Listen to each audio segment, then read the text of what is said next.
বিদাস পাঠিয়েছে এবং তার নামে যে সমস্ত মিথ্যা মামলা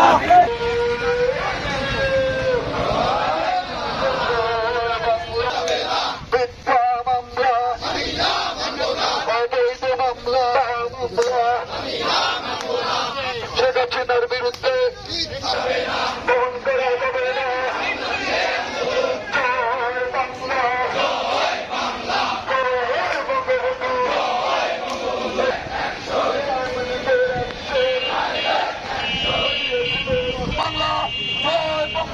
না ভাই দেখা হবে রাজপথে।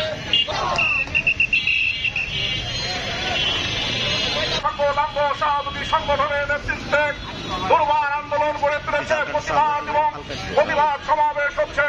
আওয়ামী লীগের নেতৃবৃন্দ সারা বাংলাদেশের আওয়ামী লীগের স্বার্থে এই আশা ব্যক্ত করছি। জয় বাংলা।